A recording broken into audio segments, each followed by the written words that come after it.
ရှိအချိန်တွေက Manchester United အာဆင်နယ်အများကြီးတာတယ်ဒါပေမဲ့ဒီပွဲရဲ့မှာကျွန်တော်အမြင်ရ Manchester United ကပဲလုံးဝအပါစီးရပြီးအနိုင်ရသွားလိမ့်မယ်လို့ထင်မိပါတယ်အာဆင်နယ်လိုအိမ်ကွင်းမှာ17ယောက်10ယောက်နဲ့ဟိုမှာဒိုင်နဲ့ပါပေးပြီးကစားလိုက်ရတာဗျာအဲ့လိုအချိန်တွေမျိုးမှာရှင်ကစားနိုင်တာ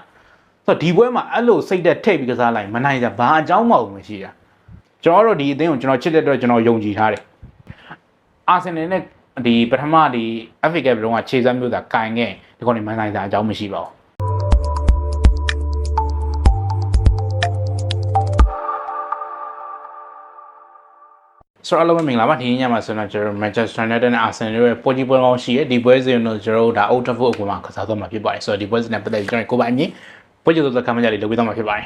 ဆိုတော့အရင်ဆုံးအနေနဲ့ကျွန်တော်အနေနဲ့ပုံမှန်ချင်းနေရဆိုရင်တော့ဒီပွဲ Old Trafford ကွင်းမှာကစားမှာဖြစ်တဲ့အတွက်အိမ်ကွင်းသားရှိတဲ့ Manchester United ဘာဖြစ်တယ်ညာဖြစ်တယ်ဆိုပြီးတော့ကျွန်တော်အနေနဲ့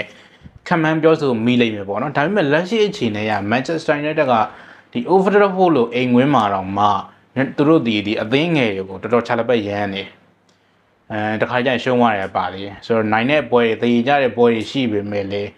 ေဆိုတော့အဲ့လိုပွဲတွေမှာကြီးလိုက်ရင်လည်းဒီကောင်တွေတော်တော်ယုံယုံကန်ကန်တွေကစားလာရတာဆိုတော့ဒီလိုအခြေအနေများတစ်ခုမှာကျွန်တော်အနေနဲ့ Manchester United ကအိမ်ဝင်တာစီရှိပါတယ်ဘာညာပြောဖို့ကကျွန်တော်အနေနဲ့တော်တော်လေးကိုအားမရှိတာဗ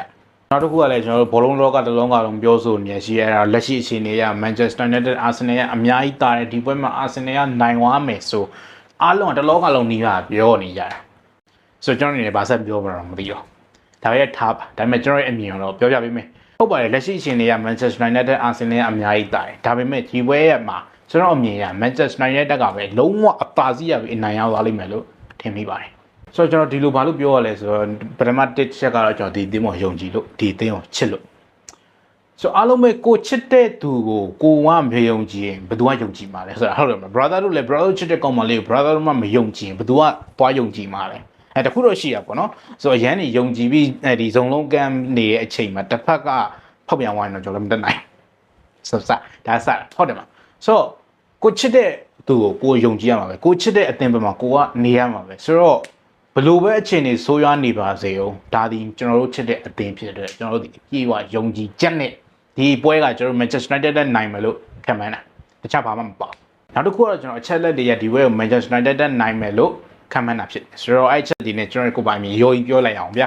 ဆိုတော့အရင်ဆုံးအနေနဲ့တော့ဒီပွဲမှာနှစ်သင်းလောက်ကဒဏ်ရာလူစီရင်တော်တော်များတယ် Manchester United ကပိုများပါတယ်ဒို့ပေဒီ Arsenal မှာလည်းဒဏ်ရာရကစားသမားတွေထဲမှာဆိုရင်အားလုံးနှီးပါက Arsenal ကစားအားကိုးနေရတဲ့ကစားသမားတွေပဲဆိုတော့ Martinelli ဆာကာတို့ Jesus တို့ဟုတ်တယ်မှာဆိုတော့ပြီးတော့ Harvard တို့ဆိုတော့အားလုံးက Manchester ဒီ Arsenal အားကိုးနေရတဲ့ကစားသမားတွေပဲဖြစ်တယ်ဆိုတော့ဒီ Manchester United ဘက်မှာဆိုရင်လေဒီဒဏ်ရာရကစားသမားတွေကများတယ်ဆိုပေမဲ့ဒီကစားသမားတွေထဲမှာအမိုင်နူအာမတ်ဒီ Martinez တို့တော့ပဲ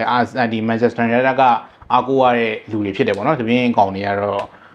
့ဝင်နေပြောမယ်စောသုံးကြတဲ့ကောင်တွေကြီးပါပဲနော်ဆိုတော့အဲ့လောက်ဒီအရေးပါမနေဘူးဆိုတော့ဒီ3ယောက်လောက်ပဲနားလားဒီ found လက်ရှိ Manchester United ရဲ့ first line မှာလည်းကောင်းတဲ့ကစားသမားတွေတော့ကြံပါသေးတယ်ဒို့ပေဒီပွဲမှာရင်ခုန်တဲ့တခုရှိရပါလဲဆိုတော့ဒီကောင်တွေကတော့နဲ့သူဆိုရင်တယောက်ချင်းစီကတော်တော်စိတ်ကြီးကောင်းတဲ့ကစားသမားတွေပါဒီ point of view ထုတ်ပြီးပြောမယ်ဆိုရင် Ghana ချိုတို့ဓာတ်လို့တော့ကျွန်တော်ပြောချင်တယ်ဆိုတော့ Ghana ချိုဒီကောင်တော် individual skill များတဲ့ကောင်မှာတော်တော်အလားအလာရှိရကောင်တော်တော်ကြီးကိုလက်ရှိအလားလာတော့ပေါ့တော်လက်ရှိမှာတော်တော်လေးကိုကောင်းတဲ့ကောင်ပါဒီကောင်ပါလာရှင် Manchester United တိုက်စစ်ကအများကြီးအလုပ်ဖြစ်တယ်ဒို့ပေဒီကောင်ဂိုးပေါက်ရှိရောက်ဝင်ဒီကောင်ဂိုးမသွင်းတယ်ဖြုံးတဲ့လုံးမှာအများကြီးပဲဒါGhana ချိုကဆိုအဲ့တစ်ချက်ပြည့်ဒါလို့ဒီသူတို့ရဲ့ပေါ်တူဂီလိုနိုင်ငံမှာ first line ကဝင်တယ်ဒီလူရွေးတိုင်းပပနေရဆိုတာတော်တော်စကြီးကြောင်မဟုတ်ပါဘူးဒါတော့တော်တော်ကောင်းတဲ့ကစားသမားပါသူတို့နိုင်ငံမှာဆိုရင်ပေါ့နော်နိုင်ငံအသင်းမှာဆိုရင်ပေါ့ဒါပေမဲ့ United မှာဆိုရင်တော့ဒီကောင်တော်တော်ချလက်ပဲရမ်းပါတော်တော်ရောင်းပါတယ်ဒီကောင်တွေဒီကောင်စီက cross ထွက်မှာတိုက်စစ်ကတော်တော်အလုပ်ဖြစ်မဲ့အနေထားတူမှာဒီကောင်စီကဘာ cross မှမထွက်တာတော်တော်ကိုပြောစရာစကားမေ့တာပါအဲ့လောက်ထိကိုအခြေအနေဆိုးရတာပါဆိုတော့ဒီပွဲမှာဒီကောင်တွေအဲ့လိုအခြေအနေဖြစ်လာအောင်ကစားသမားတွေကောင်းနေအများကြီးပဲနော်မာဆိုရီတို့ဒီဆက်စီတို့ကစားသမားကောင်းနေအများကြီးပဲဒန်ရဲ့လူစီးတွေကိုဖယ်လိုက်လက်ရှိကျန်တဲ့ကောင်တွေကိုဒီကောင်တွေရှင်ကြည့်မယ်ဆိုရင်Manchester United က Arsenal နဲ့နင်းငယ်တာတယ်ဆိုတော့တစ်ဖက်သက်ဆိုင်ဝိုင်းတော့ sorry ပါဆက်ပြောရမယ်ဆိုရင် Manchester United ကစားသမားတွေတယောက်ချင်းစီတော်ကောင်းတဲ့ကစားသမားတွေဘာလို့အစုအဖွဲ့မှာဆိုရင်စောက်သုံးမကြက်ကဆဲကြစကားတော့မရှိလောက်အောင်ပါပဲဒီကောင်တွေဘာဖြစ်ချင်တာလဲတော့မသိဘူးဒီဘောလုံးကန်မကန်ချင်တာဒါမှမဟုတ်နီးပြကိုပဲပညာပြရနေရလားတော့မသိဘူးမဲ့တယောက်ချင်းစီကောင်းတော့အစုအဖွဲ့လိုက်ကန်ပြီဆိုရင်တသိန်းလောက်စောက်သုံးမကြတော့တာတွေပဲအကြားထဲမှာဒီ Bruno တကောင်တော်တော်သနာပါတယ် ဒီကောင်တစ်ကောင်ပဲယုံနေတယ်ကျွန်တဲ့ကောင်တွေတော်တော်များများဘာဖြစ်ဖြစ်နေတာမသိဘူးကြောက်ချင်းစီကတော်တော်လေးကိုကောင်းတဲ့ကစားသမားတွေဖြစ်ပေမဲ့တကယ်ကန်ပြီးဆိုရင်စောက်ပြတ်တန်နေရဆဲရတဲ့ကောင်ကိုမဲ့ဆိုဒီနေ့ပွဲမှာအဲ့လိုအချိန်တွေမျိုးထပ်လောက်လာမယ်ဆိုရင်တော့ Manchester United ကအိမ်ဝင်းမှာတော့တော်တော်ဂိုးပြတ်ပြီးဆုံးရှုံးသွားမယ့်အနေအထားမှာရှိတယ်ဒါပေမဲ့အချက်တစ်ခုရှိတယ်ဘာလဲဆိုတော့ Manchester United လက်ရှိဒီကြတဲ့မှာအချိန်တွေဆိုးရွားနေတယ်အားလုံးသိတဲ့အတိုင်းပဲမှန်တယ်ဒါပေမဲ့ဒီကောင်တွေအသိကြီးနဲ့တွေ့တဲ့အချိန်ကျရင်ကြည့်လိုက်ဒီ Manchester City ဒီပြီးတော့ Liverpool ပြီးတော့ပထမဟို FA ကမှာတွေ့ခဲ့တဲ့ Arsenal နဲ့အိမ်ဝင်ကသူတို့ Arsenal အိမ်ဝင်ကပွဲကြည့်လိုက်လုံးဝအရင်နဲ့မတူတော့အရင်ပွဲကဒီကောင်တွေကန်ခဲ့တာမှဟုတ်ရလားဆိုမေးယူရတဲ့အချိန်နဲ့လုံးဝအသိကြီးနဲ့တွေ့ဒီကောင်တွေခြေစွမ်း on the elephant ဒီကောင်နဲ့ကောင်းတဲ့ကောင်ဘယ်ကောင်မှမရှိရတဲ့ခြေစွမ်းမျိုးဖြစ်သွားတာလုံးဝအဲ့ချိန်ကျ professional ကစားသမားတွေဖြစ်သွားတာဟာကောင်းလွန်ပါတယ်ကွာဆိုတဲ့စကားကနေပြောတဲ့စကားမရှိဒါပေမဲ့တပြင်းချိန်နေတပြင်းသေးနေတွေ့လိုက်ဟာဒီကောင်ကစားသမားအစ်စ်မှာဟုတ်ရဲ့လားဒီကောင်လာစားလဲယူနေလားလို့ပြောလာလို့ခြေစမ်းတော်တော်ဆိုးရတယ်အသင်းကြီးနဲ့တွေ့ရင်တော့လုံးဝ on the elephant လုံးဝ professional ကစားသမားသူတို့ကောင်းတဲ့ကစားသမားဒီကဘာပေါ်မှာမရှိဘူးအဲ့လိုချင်းတွေမျိုးဖြစ်သွားလောက်တဲ့အထိကိုပြောင်းလဲတက်တဲ့ကောင်တွေဆိုတော့ဒီပွဲကလည်းအာဆင်နယ်လိုအသင်းကြီးနဲ့တွေ့မှာဖြစ်တဲ့ဒီကောင်တွေစိတ်တက်ကအရန်ပြင်းထန်ပြီးနိုင်လို့စိတ်နဲ့ကန်လာမယ်လို့တော့ကျွန်တော်အနေနဲ့ထင်မိရဲ့အဲ့တစ်ချက်ကြောင့်ကျွန်တော်အနေနဲ့ဒီပွဲကိုနိုင်မယ်လို့ခံမှန်းမိတယ်ဟုတ်တယ်မဆိုအားလုံးပဲအာဆင်နယ်အိမ်ဝင်းမှာတော့မှတရောလို့အနေအထားနေဗျာဟုတ်လားလုံးဝမိနစ်60တိတရေကြအောင်ကန်လာနိုင်တာအိမ်ဝင်းမှာ17ယောက်ရှင်ကစားမယ်ဒီကောင်တွေအဲ့ပွဲလုံးမျိုးစိတ်တက်ထည့်ကစားရင်မနိုင်ကြစောက်ကြောက်အောင်မကြည့်ရရိုင်းဝိုင်း sorry ပါအဲ့တော့မနိုင်တော့အကောင်တွေတယောက်တစ်ချက်မြက်ဖွက်တာဖနှက်နဲ့ဖနှောက်နေတာကောက်ပေါက်မှရတော့ဟိုဒီကောင်တွေအဲ့လိုစိတ်တက်ထည့်ကစားနိုင်ဖို့ပဲလိုတယ်တခုတော့ရှိတယ်ဒီပွဲကအန်တိုနီတီလာဒိုင်ကန်မှာဖြစ်တယ်ဒီပုံမှန်ဆိုရင်တော့ဒိုင်နီကိုအကြောင်းပြောလိမ့်မရှိဘူးဒါအင်္ဂလန်ပွဲဖြစ်နေတယ်ဗျသိရတဲ့အင်္ဂလန်ကဒိုင်နီကသူတို့ဟာ personally အရန်ရောတဲ့ကောင်တွေ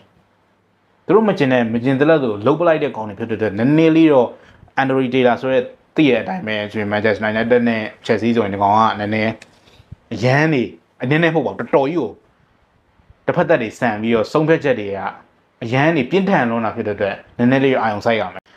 ဒါဂယူးစိုက်ရမယ်ပေါ့နော်ဒါပေမဲ့ဒါအိမ်ဝင်းဖြစ်တဲ့အတွက်တိတ်ပြီးတော့ဟိုလောက်မဖြစ်တော့ဘူးတော့ထင်တာပဲဗျာဒါပေမဲ့လည်းပြောမရဘူးလေသိရမှာဒီဒိုင်တွေကလုံးဝအရင်ချင်းမမီတဲ့ဒိုင်တွေကြီးပဲဆိုတော့အဲ့ဒီခုတော့နည်းနည်းကြည့်ရမယ်